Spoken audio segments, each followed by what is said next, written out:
For thousands of years, humans have feared this creature. But what if I told you the snake holds a secret that could change how we see life itself? A secret so powerful, nature had to hide it in silence. Before the written word, before the first empires, an image was etched into the human soul. The serpent. It is a creature that lives as much in our imagination as it does in the wild. For millennia, we have tried to understand it, to capture its essence in stone, paint, and story. We have projected our greatest hopes and our deepest fears onto its scaled form. In the West, it often begins in a garden, a whisper of temptation, a symbol of forbidden knowledge that cast humanity out of paradise. This single story has echoed through the ages, branding the snake as a creature of deceit, a villain in our foundational myths, a thing to be feared and to be destroyed. But this is only one chapter in a global saga. Travel to the sun-scorched sands of ancient Egypt and the narrative transforms. Here, the cobra was not a tempter, but a protector. The uraeus, coiled on the brow of pharaohs, was a symbol of divine authority and legitimacy, a fierce guardian against all enemies. The serpent was power. In ancient Greece, it became a symbol of healing. The serpent of Asclepius, shedding its skin, represented renewal, rebirth, and the restorative powers of medicine, a legacy that endures to this day in the emblems of physicians worldwide. Across the Atlantic, in the dense jungles of Mesoamerica, it soared through the heavens as Quetzalcoatl, the magnificent feathered serpent, a creator god, a bringer of knowledge, art, and agriculture. It was worshipped not as a demon, but as a fundamental force of life and civilization. In the East, the Naga kings of Hindu and Buddhist lore reigned in subterranean palaces, guarding the earth's treasures and the deepest secrets of the cosmos. They were not merely animals, but powerful, intelligent beings, capable of great benevolence. It was a Naga that sheltered the Buddha from a raging storm, its hood a living umbrella. Here, the serpent is a guardian of enlightenment itself. And in the ancient landscapes of Australia, the rainbow serpent dreamed the world into existence, carving rivers and valleys with its colossal body, a creator spirit tied to water, the very source of life. Gap, god and demon, healer and tempter, creator and destroyer. For thousands of years we have told stories about the snake, trying to define its place in our world. But the truth is, the snake was never listening. It has been utterly indifferent to our myths and our worship. Because in its world, there are no symbols. There is no good or evil. There is only the cold, elegant, and brutal calculus of survival. Here's the truth most people never hear, a secret hidden in plain sight, overshadowed by our primal fear of the fang and the poison it delivers. We have become so fixated on the snake's venom, on its chemical arsenal, that we've missed the real marvel. The snake's ultimate power isn't in its venom. That is merely a tool, a specialized adaptation for hunting and defense. The true masterpiece, the source of its evolutionary triumph, is something far more fundamental. It's in its design. To understand the snake, you must look past the mythology and see the machine. A biological machine perfected over millions of years. Consider its skeleton. Where we have just 33 vertebrae, a snake can have over 400. This isn't just a spine, it's a chain of immense possibility, granting it a level of flexibility that seems to defy the laws of physics. Each vertebra is a sophisticated joint, connected to its neighbors by a complex web of muscles, ligaments, and tendons.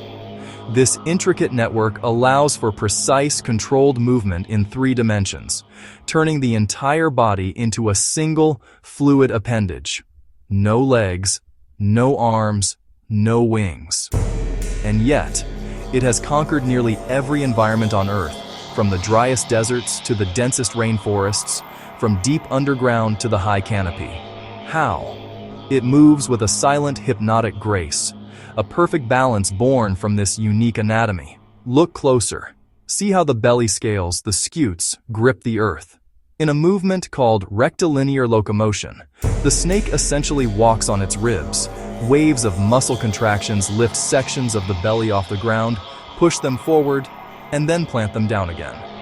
It's a slow, deliberate, and almost invisible form of propulsion. The skin itself is a marvel of engineering, a suit of armor made of keratin that is both tough and elastic, allowing the body to bend and stretch without tearing. The ribs are not just a protective cage for the organs. They are an active part of this living machine. They expand and contract not only for breath, but to anchor the body, to help it climb, and to stretch to impossible dimensions when swallowing prey whole. This is a creature stripped down to its absolute essentials, a minimalist predator where every single component serves multiple critical functions. There is no wasted energy, no superfluous motion.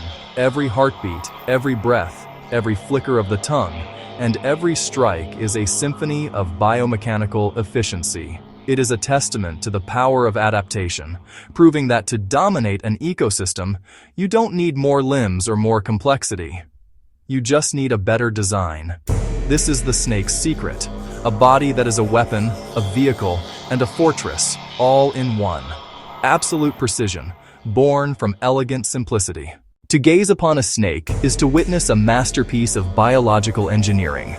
A creature of such streamlined perfection, it seems almost impossible that it could be the product of chance and time. And yet, its very origin story is one of science's most compelling and fiercely debated mysteries. For decades, paleontologists and geneticists have been locked in a quiet battle, piecing together a puzzle with most of its pieces still missing. The central question is as simple as it is profound. From where did this extraordinary animal come? How did evolution sculpt this legless, serpentine form that has conquered nearly every ecosystem on Earth? One prominent theory takes us underground. It proposes that snakes evolved from terrestrial, burrowing lizards. In this subterranean world, a long, slender body would be a tremendous advantage for navigating tight tunnels in pursuit of prey or escape from predators. Legs, in this context, would be more of a hindrance than a help, constantly getting snagged and slowing movement. Over millions of years, natural selection would have favored individuals with smaller and smaller limbs until they vanished entirely. This hypothesis is supported by compelling fossil evidence, like the discovery of an ancient snake from Argentina that possessed 2 robust hind legs, yet was clearly adapted for a burrowing lifestyle. It's a tantalizing snapshot of a creature caught in the middle of a profound evolutionary transition. But there is another, equally persuasive school of thought that looks not to the soil, but to the sea. This theory suggests that the ancestors of snakes were not land dwellers at all, but fully aquatic marine reptiles, perhaps related to the colossal mosasaurs that dominated the oceans during the age of dinosaurs. In the vast, three-dimensional world of the open water, an eel-like body, propelled by undulating movements, is the pinnacle of efficient locomotion. Legs would be useless appendages. Proponents of this marine origin point to the anatomy of the earliest known snakes, whose inner ear structures and skull architecture show similarities to those of aquatic reptiles, suggesting an adaptation for underwater hearing and hunting. As the fossil record remains frustratingly sparse, scientists have turned to a new frontier, the genetic code. Deep within the snake's DNA lies a living history book, containing the echoes of its evolutionary past. GAP. Researchers have identified the very genetic switches responsible for limb development. In most vertebrates, a gene known as sonic hedgehog is crucial for growing limbs. In snakes, this gene is still present, but the regulatory regions of DNA that turn it on in the right place have been mutated and broken over eons. The blueprint for legs is still there, locked away and silenced by millions of years of evolution. Whether they lost their legs to burrow through the earth or to swim through ancient seas, the outcome is the same. The snake did not merely lose something, it gained a new form of mastery. It traded limbs for litheness, legs for a body that is pure muscle and motion. This is the true secret, hidden within the evolutionary debate. It's not about what was lost, but about what was gained. Snakes mastered the ultimate art of survival through radical adaptation. When their world changed, they did not fight it. They became it, transforming their very bodies to meet the challenge. emerging as one of nature's most successful and enigmatic survivors. Every time a snake sheds its skin, it reminds us of something we forget, that rebirth requires letting go. We fear change, but the snake, it embraces it. That's why it's still here, silent, patient, unstoppable. The snake's secret isn't about venom or violence, it's about transformation. Nature's greatest survivor doesn't chase power, it adapts to it. That's the secret humans were never meant to know.